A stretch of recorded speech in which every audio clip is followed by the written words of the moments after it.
mora em prédio sabe. Não é raro ver discussões entre vizinhos, ainda mais num condomínio grande como este, que tem mais de 190 apartamentos. Dependendo da polêmica, o jeito é chamar o síndico, né? Agora, e quando o problema é justamente com ele? É esse dilema que vários moradores deste condomínio em Itaquera estão enfrentando. E a encrenca é tão grande que a gente não foi nem autorizado pela síndica a fazer essa gravação lá fora. Tivemos que reunir os moradores em um dos apartamentos. O principal drama do nosso condomínio é a falta de transparência. É a falta de transparência, a prestação de contas. Me vejo, como o restante dos condôminos, como uma marionete na mão dela. O desabafo é de 4 pessoas, mas elas dizem que a maioria dos moradores também se sente assim, impotente. Os problemas teriam começado faz tempo, há 13 anos, quando Roseli Antônia da Silva foi eleita. Além de síndica, ela também foi escolhida para ser a administradora e assumiu a função de advogada do condomínio. Ela foi eleita como administradora na forma legal da lei. Isso aí a gente nem questiona. Questiona hoje em dia é que não está servindo ao papel que ela foi e paga para isso. Vocês querem tirá-la do cargo? Exatamente. De todos os 3 cargos. De todos os 3 cargos. Seu Ivo disse que até se candidatou a síndico, mas não teve o número suficiente de votos. A gente não perdeu a eleição para ela. A gente perdeu a eleição para as procurações que ela trouxe. As tais procurações seriam de donos de apartamentos vazios ou que estão com inquilinos. Sem saber que atitude tomar, eles contrataram uma advogada. A Aline diz que o que a síndica está fazendo não é correto. Um exemplo, a última vez que os moradores receberam um demonstrativo das contas foi em agosto de 2008. Eles querem ter o direito de ter uma boa administração, e afinal de contas, apesar de ser um condomínio, é o lar de todo mundo. Harmonia, diálogo, seria o ideal, né? Mas a síndica Roseli não quer conversa. Nós tentamos falar com ela por telefone. Se você quer falar com a gente. Não. Para dar o seu lado aí da história, porque a gente está, né, disposto a ouvir todo mundo. Eu não quero conversar por telefone, não quero gravar entrevista. De Itaquera, nós viemos para a Avenida Paulista para ouvir uma história parecida. A polêmica aqui é num prédio que tem uma população tão grande quanto variada. São 3.500 moradores e em 600 apartamentos de vários modelos, de kitnets de pouco mais de 30 metros quadrados até coberturas de mais de 200 metros quadrados e 3 dormitórios. E a confusão de alguns moradores com a síndica foi parar na justiça. O juiz afasta, né? Mas ela volta.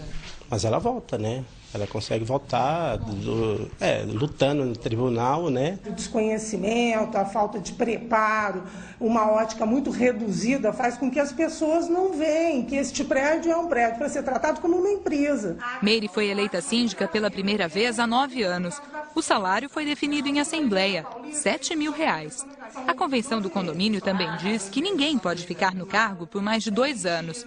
Mas, segundo os moradores, ela dá um jeitinho. Ela elege a filha ou alguém, uma pessoa qualquer, e em seguida transfere os poderes e ela continua no poder. O condomínio tem livre-arbítrio, ele vota em quem ele quiser, não sou eu que determino. Posso até falar, ó, eu gostaria que o fulano continuasse, mas não obrigatoriamente eu obrigue alguém. Procurações aqui também incomodam. Proprietários que não moram no prédio, não sabem o que acontece e acabam dando procuração para ela. E com as tais procurações, a síndica ficaria à vontade para fazer as obras que julga necessárias. Outra polêmica, a construção de uma portaria independente para quem mora nos apartamentos maiores. Totalmente separado do prédio, eles não se envolvem em questões, não discutem nada com a gente. Mudou o perfil do prédio. Nós tínhamos um prédio de classe média baixa.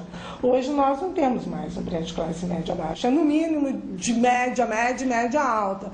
E isso mexe com as pessoas, porque ela fica fora de um perfil. Falar de condomínio é falar de diversidade, mas também de respeito e bom senso. Nós gostaríamos que houvesse uma assembleia limpa, democrática, e que o próximo síndico trabalhasse com dignidade. A esmagadora maioria nos apoia em tudo. Existe um grupo de oposição formado de 6, 10 pessoas, mas que não chegam a atrapalhar o desenvolvimento do prédio. Que coisa, hein? Que coisa, Mariana. Quem tem razão, né? Esse é um caso para o nosso especialista, o advogado Márcio Raskorski, que já está conosco aqui no estúdio. Boa tarde, Márcio. Parece uma republiqueta de banana, né? Parece até com as prefeituras aí pelo Brasil afora, que um sai por um filho, depois volta, mas os 7 mil estão garantidos. É uma disputa por poder, né? Pois é, qualquer poder, né? Como é que fica esses casos? Bom, os moradores eles têm uma arma muito forte na mão. Eles podem destituir qualquer síndico. É um impeachment. Mas tem que ter maioria. Tem que ter 1/4 de moradores chamando uma reunião para destituir o síndico. E na reunião, precisa da maioria votando para esse síndico sair. Discussão jurídica. Alguns entendem que é dos presentes, outros entendem que é a maioria dos proprietários. Mas não é tão difícil assim tirar o síndico. Vamos ver uma pergunta que foi gravada agora há pouco, nesse condomínio da Avenida Paulista. Existe um mecanismo, uma forma jurídica de evitar o vício das procurações para reeleger síndico? Claro, esse negócio de usar muitas procurações, isso é um mal que assola todos os condomínios, tira a democracia, às vezes, de uma decisão importante e tem 2 jeitinhos. Primeiro, limitar o número de procuração por morador. Basta alterar a convenção de condomínio, incluir uma cláusula dizendo que cada morador pode levar no máximo 1, 2 ou 3 procurações. Resolver uma parte do problema. E quando essas procurações estão nas mãos da própria síndica, como é o caso daquele primeiro condomínio que a gente mostrou, é ela quem tem várias procurações? Então, em primeiro lugar, a procuração precisa ser específica para aquele ato. Então não adianta a síndica apresentar uma procuração de 2 anos atrás, valendo para todo e qualquer ato. Ah, isso não vale? Não, isso tem é que ser procuração para esta reunião, para aquela reunião, no dia tal. E importante também verificar se quem assina uma procuração é o proprietário do apartamento e firma reconhecida na procuração. E essa procuração, então, isso é muito importante especificar, porque uma procuração, ela tem que ser para aquela data, para aquele evento, para aquele caso. Para aquela data, para aquele evento, para aquela assembleia, assinada pelo proprietário e com firma reconhecida. E é o presidente da mesa da assembleia que vai verificar tudo isso. Doutor Raskorski, no ponto de vista jurídico, uma pessoa, eu não posso, sendo proprietário de um apartamento onde eu não moro, passar a procuração dizendo, a partir de hoje, Mariana, minha vizinha, do apartamento. Mariana me representa em todos os atos do condomínio. Uma procuração ampla, com poderes para tudo? Não, para a gente evitar abuso do procurador e evitar qualquer tipo de manobra. Se você fizer isso, eu vendo seu apartamento, Chico. É uma procuração para cada ato. E aí não tem dúvida. Raskorski, vamos ver uma pergunta de um outro morador. Olha, tem uma pergunta... Itaquera, do prédio de Itaquera. Do prédio de Itaquera. Vamos ver qual é a dúvida do morador. Se é viável e quais as consequências que poderia acontecer se a gente pedir uma auditoria judicial das contas do condomínio. A auditoria ela não precisa ser judicial, ela pode ser extrajudicial, feita por um contador, um perito, e essa auditoria ela serve não só para apurar algum tipo de desvio, alguma irregularidade, como também uma falha de gestão, para que o próximo síndico faça uma gestão mais profissional do prédio. Até porque nesse prédio, desculpa te interromper, é o prédio em que eles reclamam que ela fez.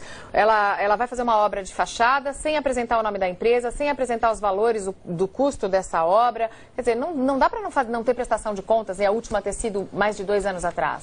Não existe isso. Aliás, o síndico ele precisa ser o máximo que ele puder transparente, passar informações para os moradores, aprovar tudo em assembleia e mais, qualquer contratação grande precisa ser aprovada em assembleia com 3 orçamentos no mínimo e com escolha dos moradores. Então, não é o síndico que escolhe. No caso desses moradores, convocação de reunião por 1/4 dos moradores ou proprietários e, a partir daí, metade mais 1. Qualquer condomínio em que o síndico quer se perpetuar no poder e não está administrando de forma clara, 1/4 dos moradores fazem um abaixo-assinado, pedindo uma reunião extraordinária, e nessa reunião extraordinária, a maioria dos presentes é o suficiente para tirar o síndico. Ou seja, mobilização. Márcio, o Renan da Vila Esperança diz que o síndico não deixa o filho dele levar amigos para brincar no condomínio. Ele pode proibir amigos do filho desse morador de entrar? de entrar no prédio, ele não pode proibir. E de brincar? De brincar nas áreas comuns. Se tiver na convenção, no regulamento, que é proibido o visitante utilizar as áreas de lazer, aí o síndico pode proibir. Agora, os amiguinhos passarem pela portaria, subir para o apartamento para jogar videogame ou qualquer outra coisa, o síndico não pode de jeito nenhum. Agora, brincar na quadra ou no playground, se tiver escrito que não pode. Se não tiver escrito, pode. Se não tiver escrito nada, os amiguinhos podem usar. Essa também é a dúvida do Antônio Carlos Melatti, que chegou pela internet pra gente. Ele é separado, mora com os pais, e o síndico do prédio não deixa o filho dele, de 5 anos, frequentar a piscina. Disse que até ele já pagou multa porque o filho dele entrou na piscina. Ele é morador, o filho está indo visitá-lo, mas é o filho. Tá certo? É o bom e velho bom senso. Claro que o filho, quando fica com o pai no final de semana, ele pode utilizar a piscina, a quadra, mesmo porque tem uma diferença muito clara entre visitante e hóspede. Quem está hospedado num apartamento por um final de semana e vai dormir, pode usar a área de lazer. Quem visita, vem passar o dia, não. Mas o filho sempre pode usar. Ainda mais um menino de 5 anos. Bom, Natália Padrão, do Parque Munhoz, ao lado do prédio dela, estão construindo um condomínio. O problema é que todos os dias, às 6 da manhã, os pedreiros começam a trabalhar, um barulhão danado, cortando ferro, pisos, quando não ficam gritando, inclusive nos sábados e domingos. Tem horário para obras?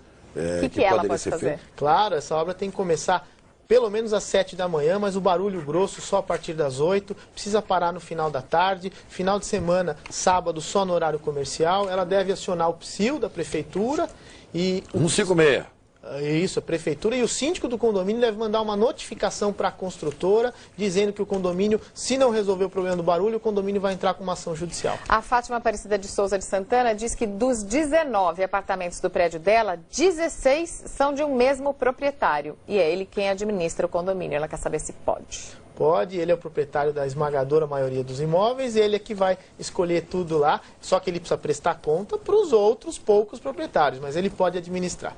Obrigado, doutor Márcio Raskoski, nosso tempo acabou. A gente volta a falar de condomínio, né, Mariana? Volta, e se você tem um caso para contar, se você quer fazer perguntas para o Márcio Raskoski, entre na página de São Paulo do G1, portal de notícias da Globo. Lá basta clicar em Meu Condomínio Tem Solução e deixar sua pergunta ou comentário.